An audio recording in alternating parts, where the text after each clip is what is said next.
Starving mercenaries, a hesitant pope, a collapsing empire. In 1527, everything that could go wrong did. In the spring of 1527, Rome, the symbolic heart of Western Christendom, stood outwardly serene. Its churches glittered with Renaissance art, its palaces bustled with diplomats, and its streets echoed with the confidence of a city that believed itself untouchable. Yet beneath that surface lay fractures that had been widening for decades. The Italian wars had turned the peninsula into a battlefield of empires, and Pope Clement VII, cautious and politically ambivalent, was trapped between them. What Rome perceived as stability was, in truth, a fragile illusion held together by delayed decisions and diplomatic gambles that were already beginning to fail. The Holy Roman Emperor, Charles V, ruled vast territories but lacked the funds to pay his armies. Spain's coffers were strained by continuous warfare. German lands were unsettled by the Reformation. Across Europe, mercenaries expected their wages, and when wages did not come, discipline evaporated. In this world of uncertainty, the imperial army marching south was less an instrument of policy than a storm without direction. It contained Spaniards hardened by years of brutal campaigns, Italians seeking plunder, and thousands of Landsknechts, German infantry, whose morale had eroded into hunger, frustration, and religious zeal fueled by anti-papal sentiment. They were led, at least nominally, by Charles III, Duke of Bourbon. But in reality, control slipped through his fingers long before the army reached central Italy.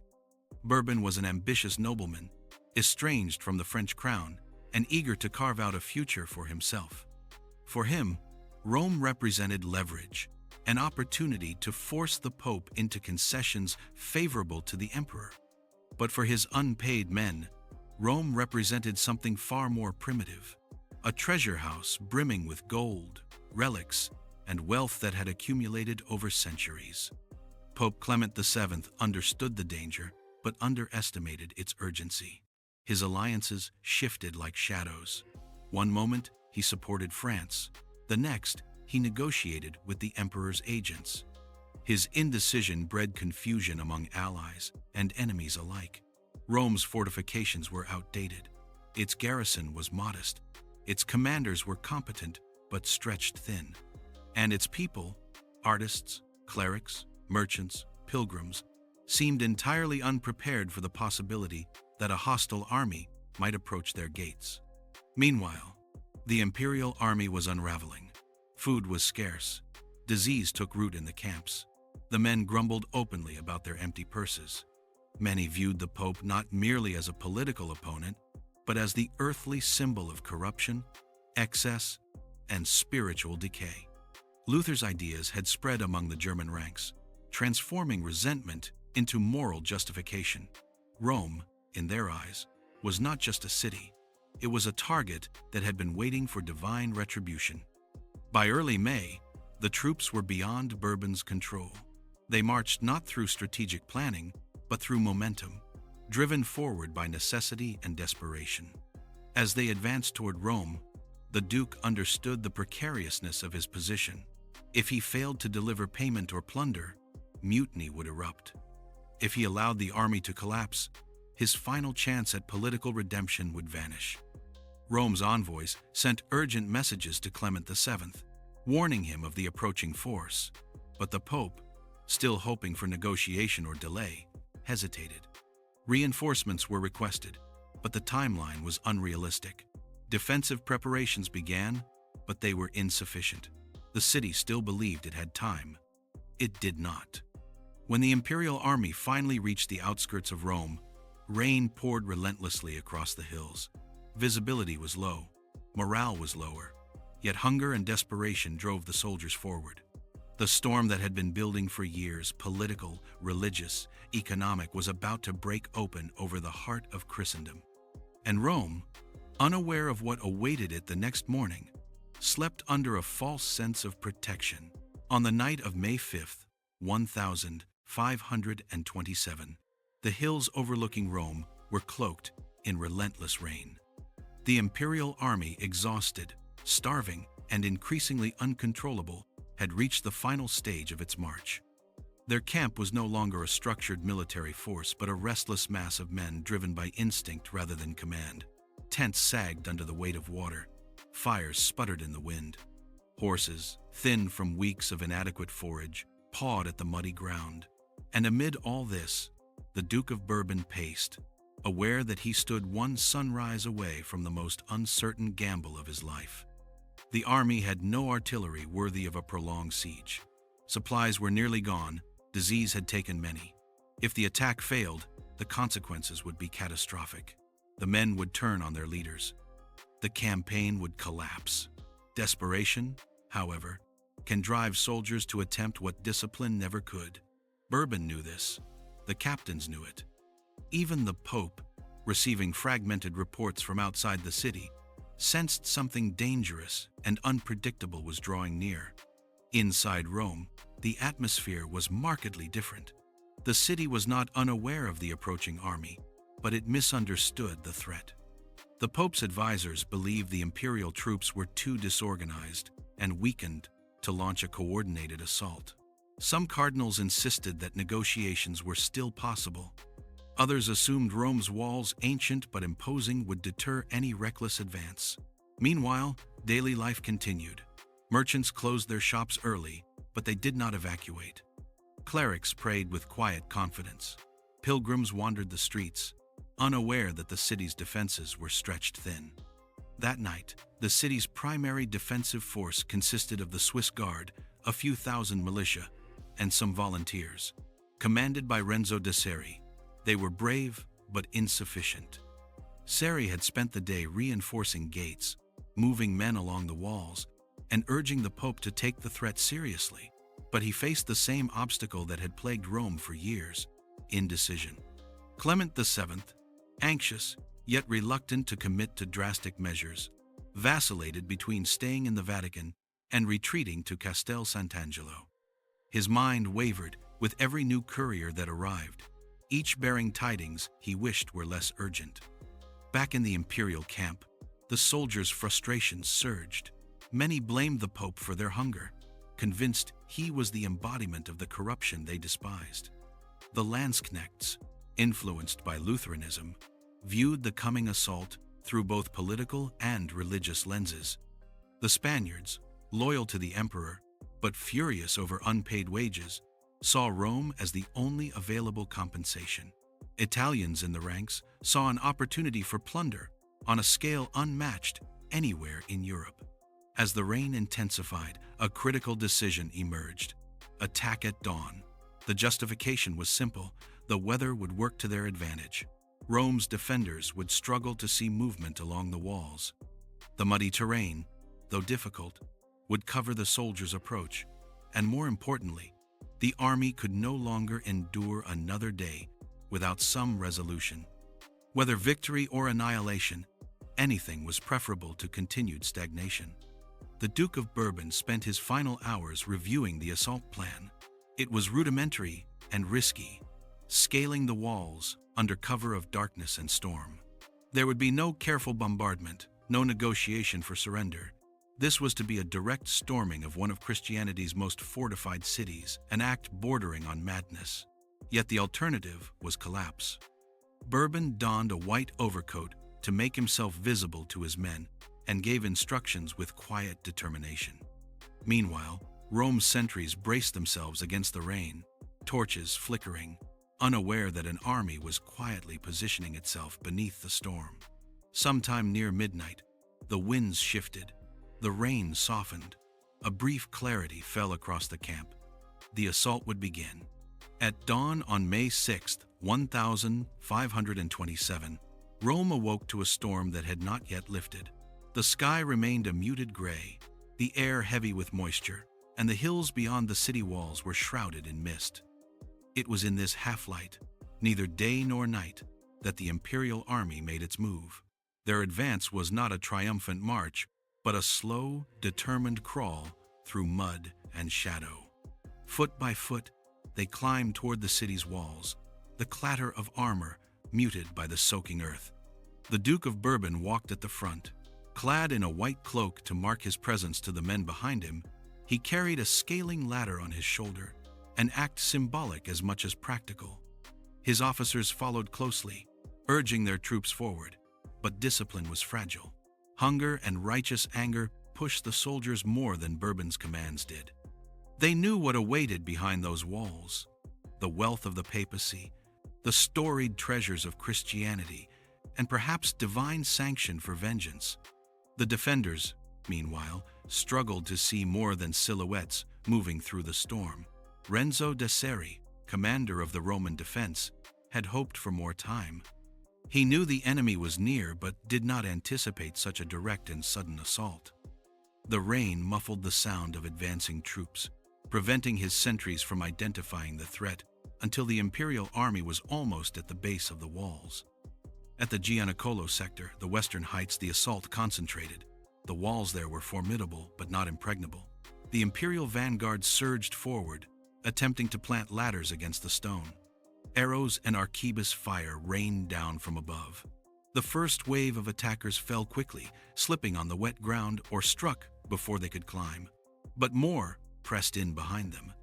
The Landsknechts, hardened by years of bitter conflict, pushed forward with relentless focus. Bourbon positioned himself at the foot of the wall, shouting for more ladders, urging the men to keep advancing despite the growing chaos. It was then, at this critical moment, that history shifted. A defender, no one knows his name, leaned over the battlements, steadied his weapon, and fired. The projectile struck Bourbon in the torso, piercing upward beneath his armor. The Duke staggered, dropped his ladder, and fell into the mud.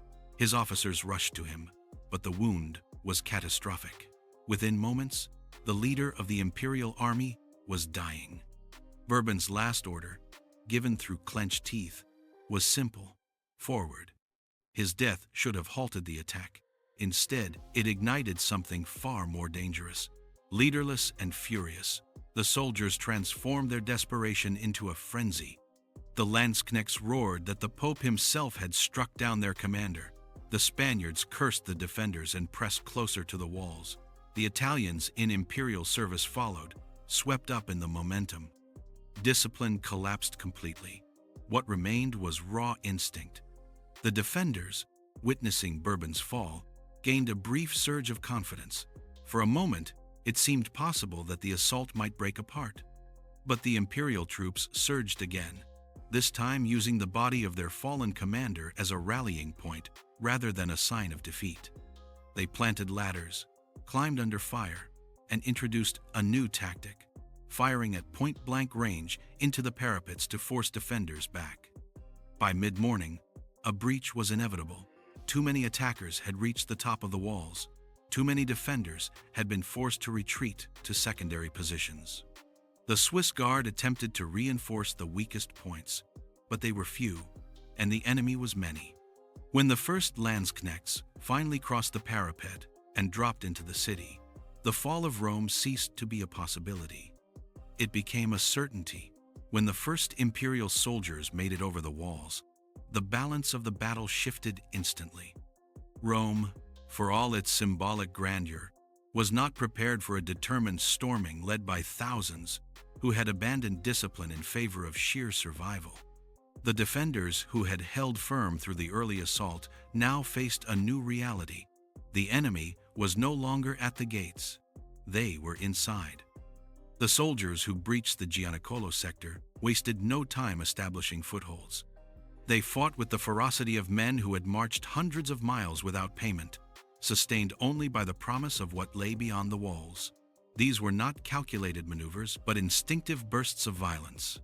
They cut down defenders, seized positions, and held them with whatever weapons they carried.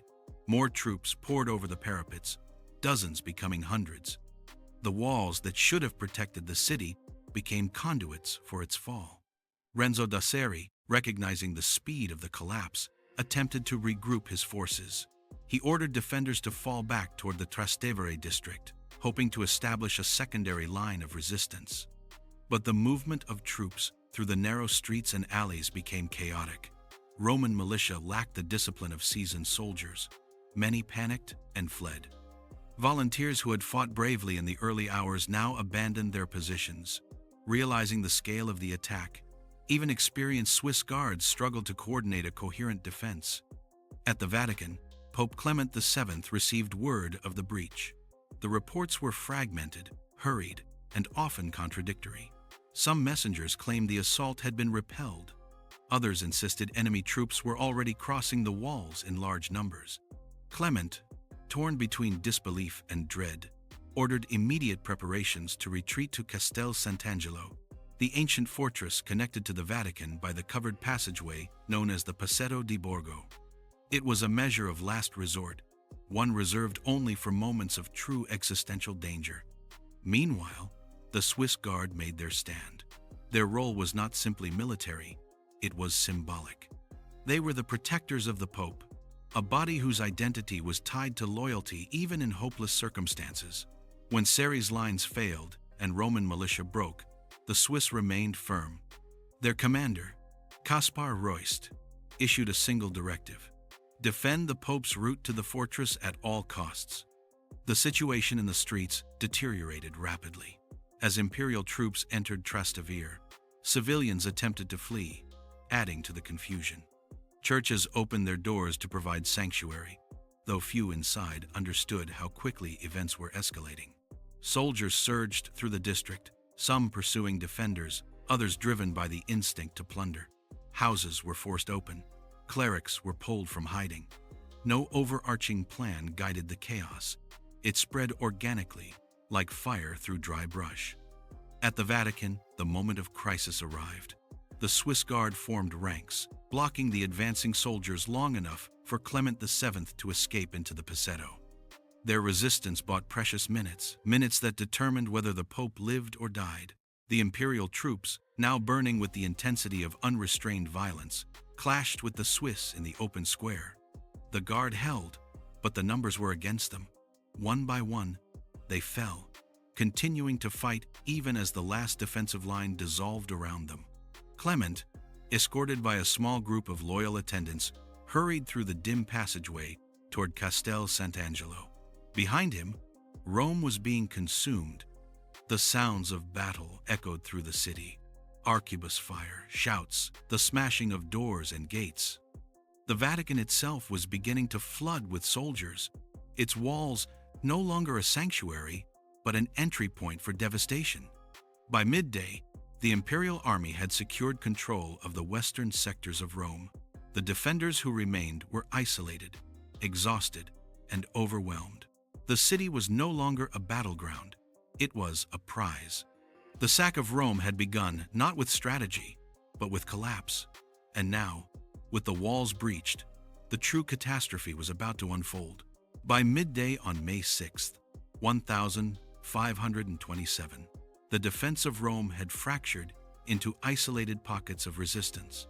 Yet among the chaos, one act of discipline and loyalty stood out with stark clarity: the final stand of the Swiss Guard. Their duty was not to defend Rome as a city, nor to repel the imperial army. Their mandate was singular: to protect the Pope. And as the imperial troops pressed deeper into the Vatican, that mandate took on its most literal and fatal meaning. When the first enemy soldiers entered St. Peter's Square, the Swiss Guard was outnumbered more than 10 to 1. Many of their comrades had already fallen during the earlier clashes near the walls. The remaining guards formed a tight defensive ring near the steps of the basilica. Their formation was precise, the product of training that had emphasized discipline above heroics. Each man understood the hopelessness of the situation, yet no one broke ranks. Their commander, Kaspar Royst, wounded but still directing his men, ordered them to hold their ground until the Pope had successfully entered the Passetto di Borgo. The narrow, elevated corridor, stretching nearly 800 meters to Castel Sant'Angelo, was the last thread of escape. Without time bought by resistance, that thread would snap instantly under the weight of the advancing army. As imperial troops surged into the square, the clash that followed was brutal and immediate. The Swiss fought with halberds and swords, their traditional weapons ill-suited to prolonged engagements against firearms and massed infantry. but they wielded them with precision. Every second they held back, the enemy was a second gained for the Pope. Inside the Vatican Palace, Clement VII moved with visible reluctance. Witnesses described him as pale, shaken, struggling to comprehend the speed at which events had overtaken him. Guided by loyal attendants and surrounded by chaos, he entered the Pasetto as the sounds of battle echoed through the palace walls, shouts, musket fire, the splintering of doors. In the square, the Swiss Guards' position deteriorated quickly. Landsknechts, driven by rage over Bourbon's death and fueled by both religious hatred and hunger, pressed forward in overwhelming numbers. The Spaniards, more disciplined but equally determined, advanced methodically. The Swiss had no reinforcements. They had no retreat. They held until their line buckled. The moment the last portion of the papal escort vanished into the passageway, the Guards' resistance shifted from strategic to symbolic. They fought on not out of hope, but out of fidelity. Roest, attempting to fall back toward the basilica with a small group, was struck down. He was carried into his home near St. Peter's, where imperial soldiers found him moments later. Even as he lay dying, they assaulted him and his wife, an act that illustrated the level of disorder overtaking the army. By late afternoon, nearly the entire contingent of Swiss Guards, 189 of the 200 stationed in Rome, lay dead around the Vatican. Their uniforms, bright even in the dimming light, marked where they had stood. Their bodies, positioned in tight clusters, revealed the disciplined formation in which they had fought to the last. Meanwhile, Clement VII reached Castel Sant'Angelo and ordered the fortress sealed. The gates closed, the drawbridge lifted.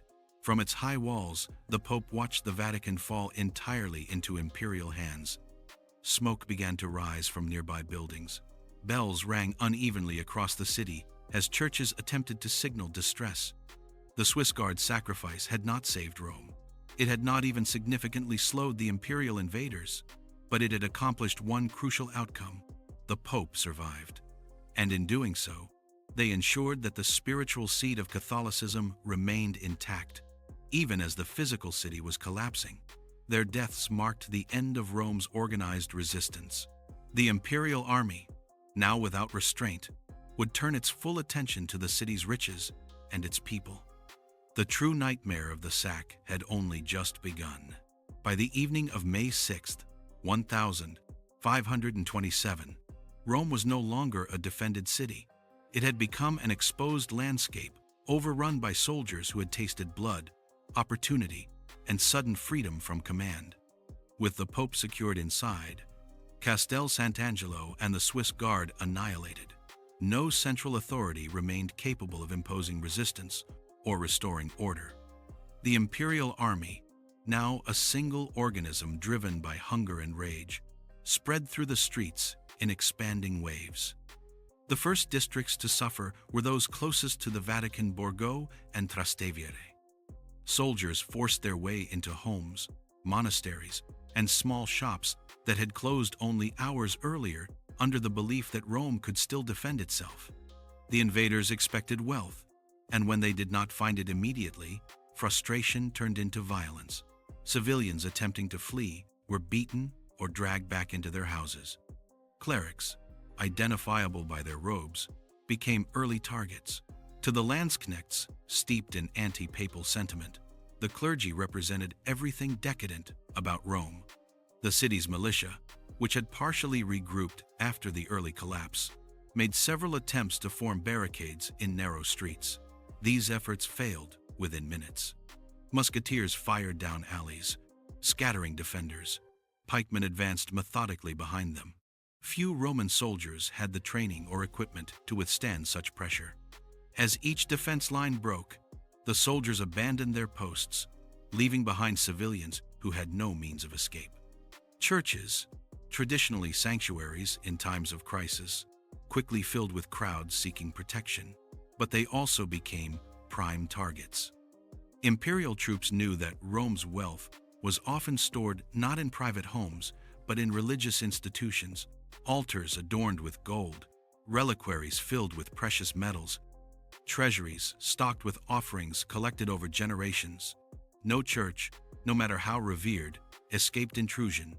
Even the Sistine Chapel did not remain untouched. Soldiers tore tapestries from the walls, pried open chests, and searched for valuables beneath the marble floors. Michelangelo's frescoes, though spared deliberate destruction, witnessed scenes of chaos beneath them. Monks pleaded for mercy, choir members hid in closets. Archivists attempted to barricade doors with furniture, knowing that centuries of papal documents lay behind them. Across the river, the Campo de' Fiori and surrounding markets descended into anarchy. Merchants attempted to salvage what goods they could, loading carts with whatever could be transported quickly. Streets clogged with people, creating choke points where imperial soldiers could sweep in with ease.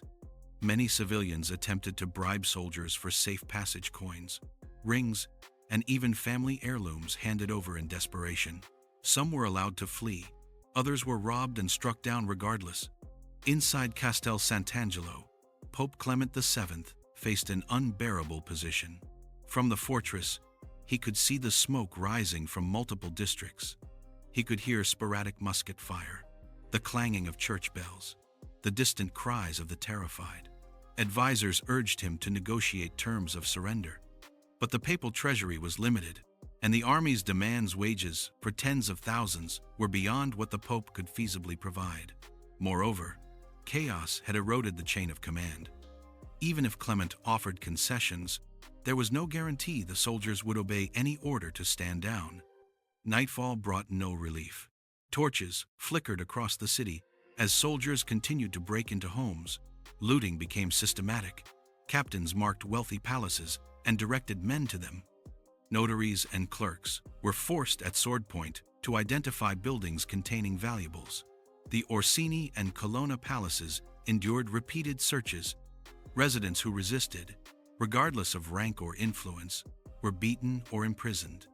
The imperial army had not set out to destroy Rome, but in the absence of discipline, lacking food, unpaid for months, and driven by religious and political fury, the city became a vessel into which the soldiers poured every grievance and hunger they carried. The fall of the walls had been a military event. What followed was a human catastrophe. By midnight, Rome was a city drowning under its invaders. Fires glowed through the mist. Streets were littered with debris and broken doors. And for the first time in nearly 1,000 years, the heart of Christendom lay open, its authority shattered, its sanctity violated. The sack had entered its darkest phase. The sack of Rome did not end with the fall of the walls. It continued, relentlessly and methodically, day after day. What began on May 6th stretched into weeks of occupation, an extended disintegration of order, morality, and the social fabric of one of Europe's most revered cities. Historians often emphasize the violence of the first 24 hours, but the true scope of suffering only becomes clear in the longer collapse that followed. By the second day, the imperial army had organized itself into loose factions. Each group of soldiers seized a section of the city, treating it as personal territory. Captains claimed palaces. Common soldiers occupied taverns and churches. Landsknechts roamed in groups, dragging prisoners behind them. Priests, bankers, scribes, musicians, merchants, anyone who appeared capable of paying ransom. There was no unified command, no single leader to negotiate with.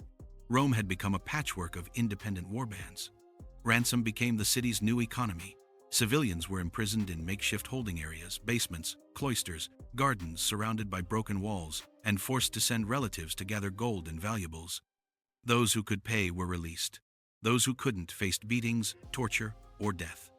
Imperial officers attempted to regulate the process, but their authority evaporated the moment a soldier saw an opportunity for personal gain. Even prominent figures suffered. Cardinals were dragged from their residences and marched through the streets in humiliation.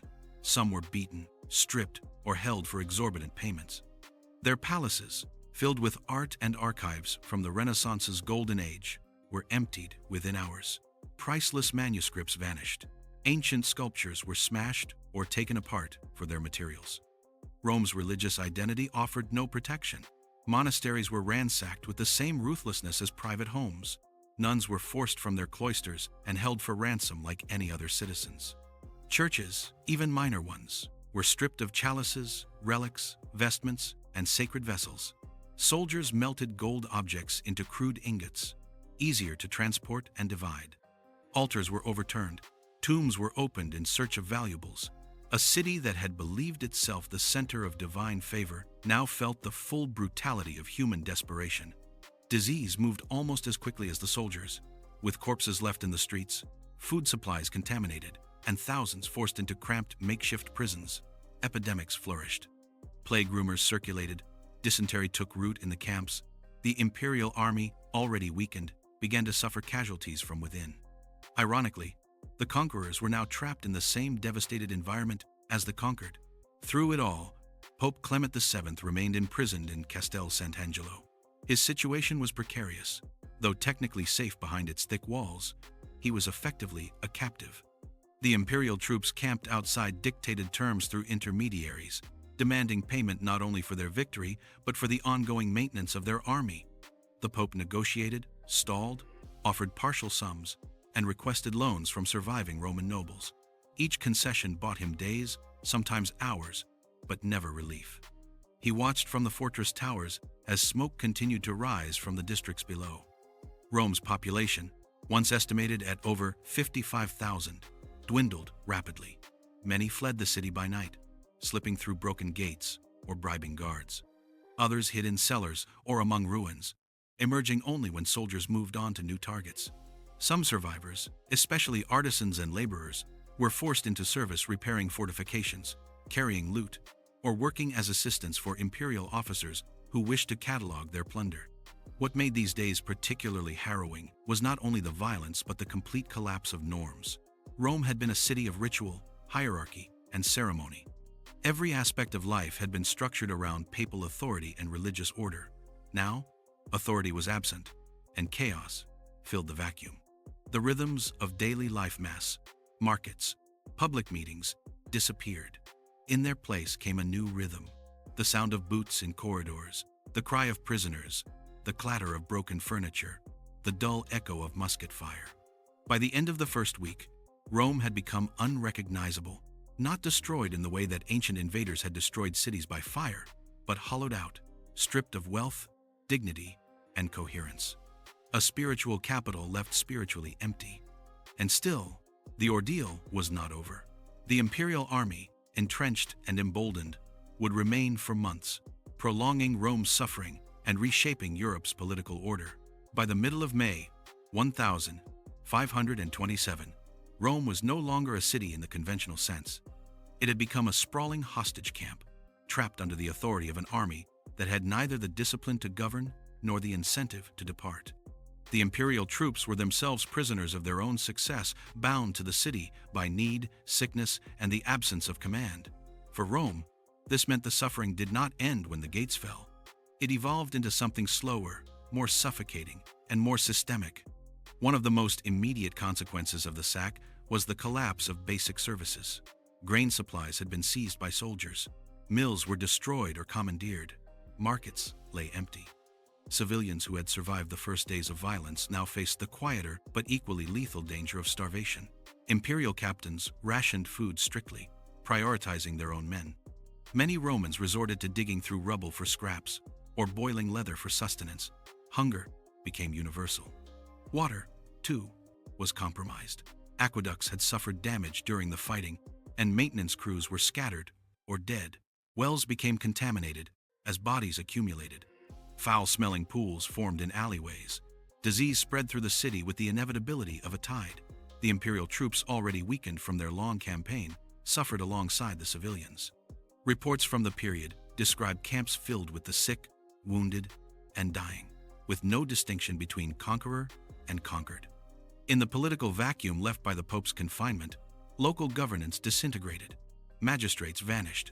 Guards and watchmen abandoned their posts. Courts ceased functioning entirely. Disputes that once would have been settled by civic institutions were now resolved by whichever group of soldiers happened to control a given street. The rule of law dissolved into arbitrary force.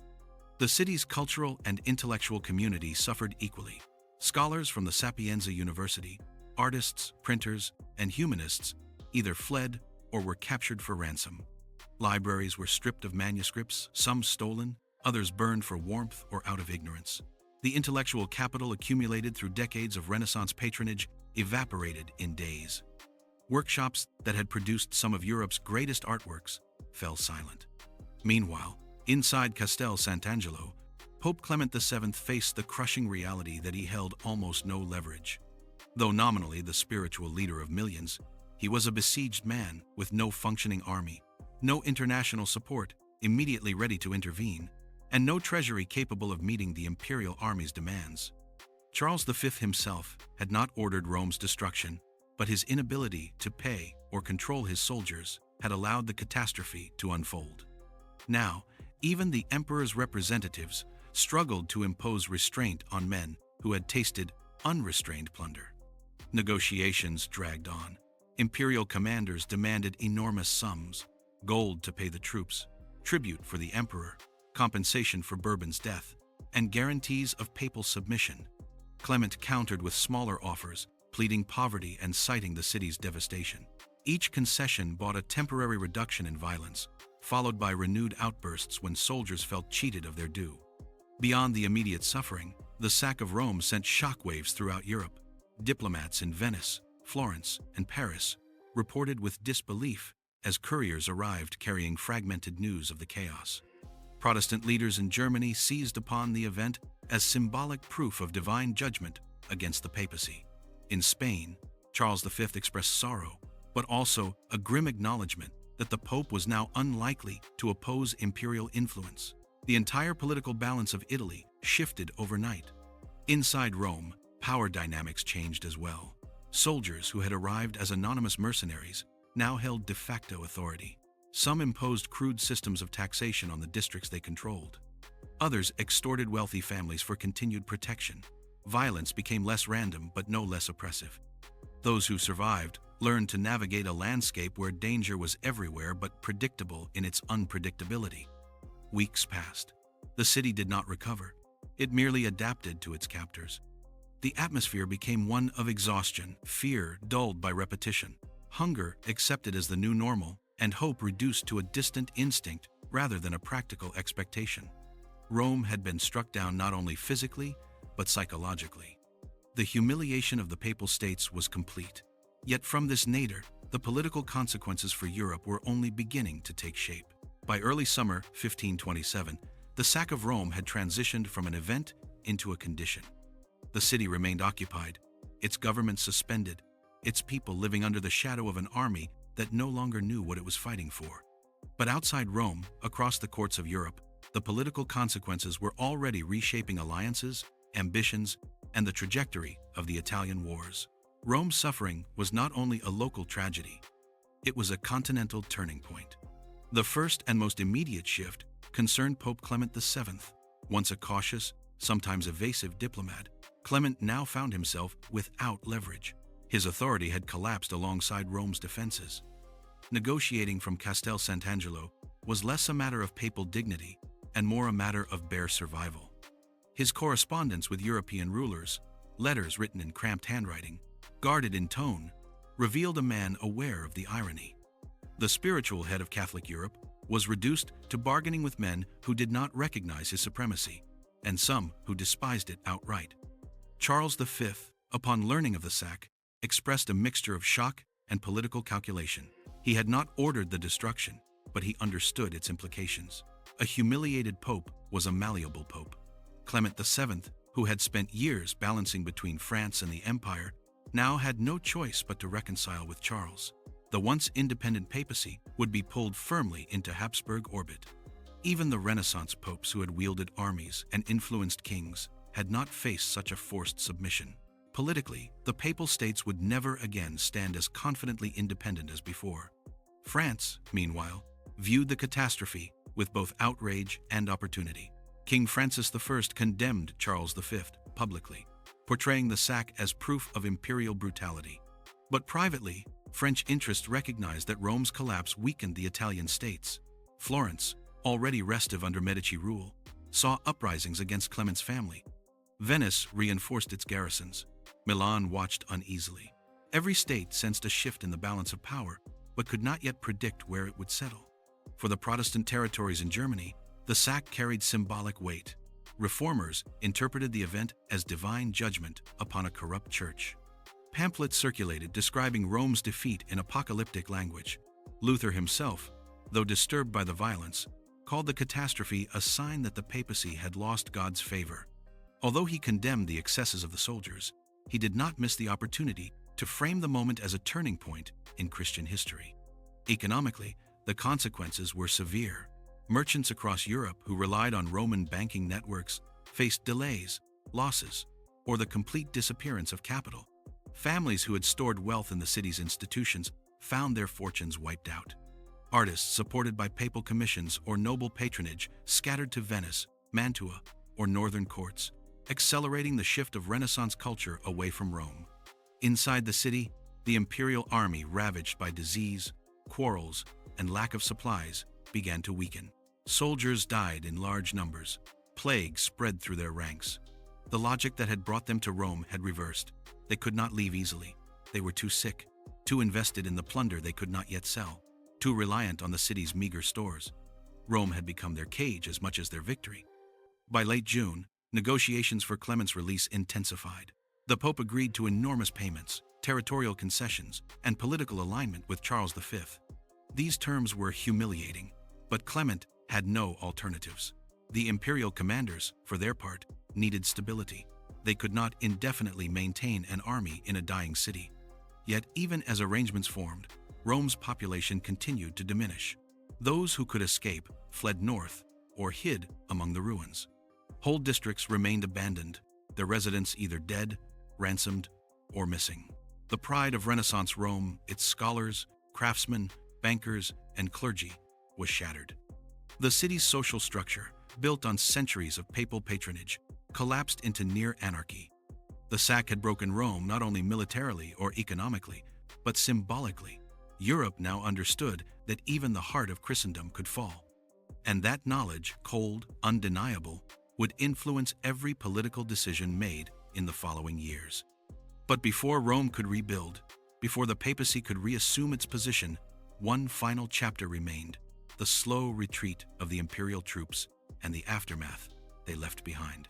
By the late summer of 1527, the imperial army that had shattered Rome was itself collapsing under the weight of its victory. Disease consumed its ranks, starvation eroded whatever strength remained. Many soldiers, lanzknechts, Spaniards, and Italians alike lay buried in makeshift graves along the Tiber or in the courtyards of abandoned palaces. The army that had entered Rome as a force of tens of thousands would leave as a fraction of its former size, weakened beyond recognition. Yet the damage they had inflicted endured. Rome was no longer a functioning capital, but a wounded organism barely able to sustain life. Streets remained blocked by debris. Entire neighborhoods had been emptied of their inhabitants. Churches that once overflowed with pilgrims stood silent, their altars stripped, their treasuries emptied. The great institutions of Renaissance, learning, the libraries, workshops, and academies, had lost scholars, apprentices, and patrons.